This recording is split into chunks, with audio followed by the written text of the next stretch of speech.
নমস্কার, welcome to Thakur special. বন্ধুরা, সামনেই পুজো, তাই আজকে আপনাদের সঙ্গে শেয়ার করব ভোগের লাকড়া। এই লাকড়া আমরা খিচুড়ির সঙ্গে খেয়ে থাকি ভোগের প্রসাদে। তাহলে চলুন দেখে নেওয়া যাক কীভাবে বানানো হচ্ছে এই লাকড়া, বা এটাকে অনেকে পাঁচমিশালি সবজিও বলে থাকেন। লাবড়া বা পাঁচমিশালি সবজি বানানোর জন্য নিয়েছি আলু, গাজর, বিনস, কচু, বেগুন, কুমড়ো, মূলো, ঝিঙে আর কিছুটা টমেটো, আর আছে কিছুটা পুঁই শাক। পুঁই শাকের ডাঁট আর পাতা দুটোই আমি এখানে নিয়েছি। গ্যাসে কড়াই বসিয়েছি। এবার দিয়ে দিচ্ছি পরিমাণ মতো সর্ষের তেল। সবজি যতটা থাকবে তার উপরেই নির্ভর হবে তেল কতটা দিতে হবে। আর দিয়ে দিচ্ছি পাঁচফোড়ন। এরপর দিচ্ছি দুটো তেজপাতা, চারটে কাঁচা লঙ্কা। এই লঙ্কার ব্যাপারটা যে যেমন ঝাল খাবেন সেরকমই দেবেন। তেলটা রেডি হয়ে গেছে। এবার একে একে সবজিগুলো দিয়ে দিচ্ছি। প্রথমে দিলাম আলু। আলুর পরে দিয়ে দিচ্ছি কুমড়ো। এরপর দিচ্ছি কচু।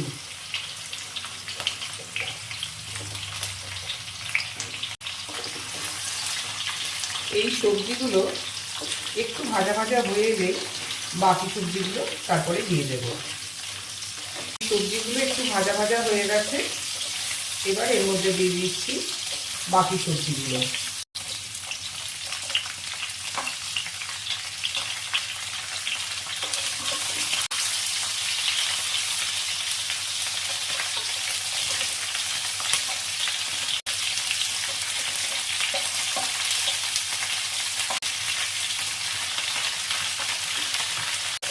এখন গ্যাসের ফ্লেমটা হাইতে রেখে দিতে হবে।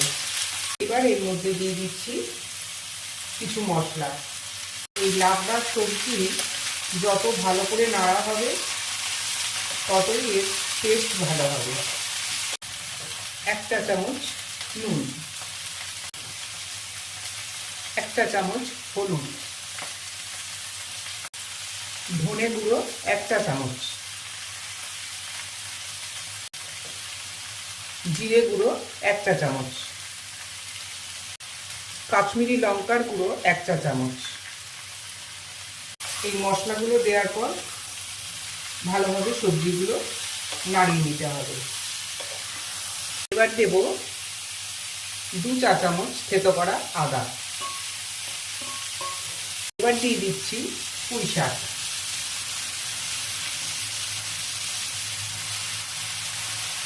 পুঁই শাকটা শেষে দিলাম, কারণ শাকটা দেওয়ার পরই জল বেরিয়ে যাবে।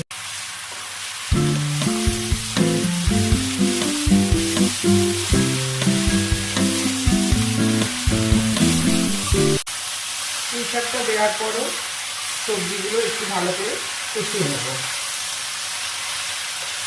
এবার এর মধ্যে দিয়ে দিচ্ছি আগে থেকে ভিজিয়ে রাখা লাল ছোলা।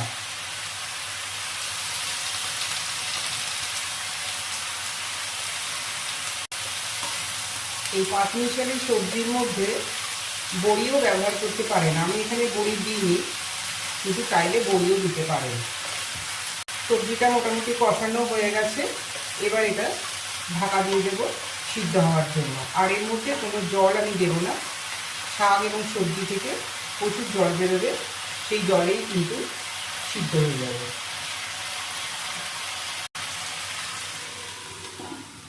আর ঢাকা দেওয়ার সঙ্গে সঙ্গেই গ্যাসের ফ্লেমটা কিন্তু আমি লোতে করে দিলাম।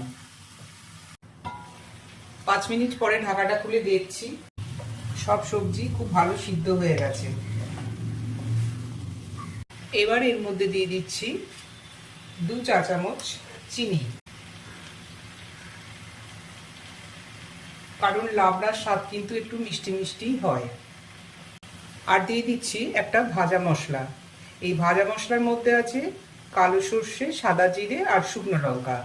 এটা আগে কড়াইয়ে ভেজে নিয়ে গুঁড়ো করে নিয়েছি। এই মশলাটা দেওয়ার জন্য লাবড়ার টেস্টটা কিন্তু খুব সুন্দর হবে। আর দেব উপর থেকে একটু কাঁচা তেল, 2 চা চামচ কাঁচা তেল দিলাম। এই তেলের বদলে ঘিও দিতে পারেন। এবার আরও একটু নাড়াচাড়া করে নিয়ে স্ট্যান্ডিং টাইমে আমি 2 মিনিট রেখে দেব। তাহলে বন্ধুরা, এই লাবড়া কেমন লাগলো আপনারা কমেন্ট বক্সে কমেন্ট করে জানান। আর আপনারাও বাড়িতে বানান এইভাবে। বাড়িতে না বানালে তো বুঝতেই পারবেন না এর স্বাদ কেমন হচ্ছে। আর এখনো পর্যন্ত আমার চ্যানেলটি যারা সাবস্ক্রাইব করে উঠতে পারেননি, অনুরোধ রইল চ্যানেলটি লাইক, শেয়ার এবং সাবস্ক্রাইব করবার জন্য।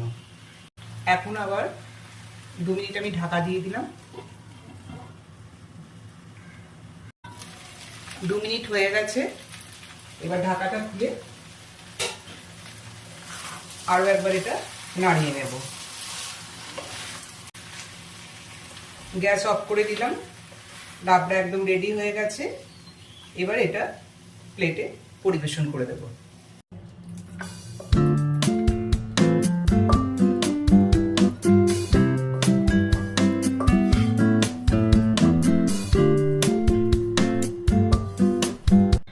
লাবড়া প্লেটে পরিবেশন করে দিলাম।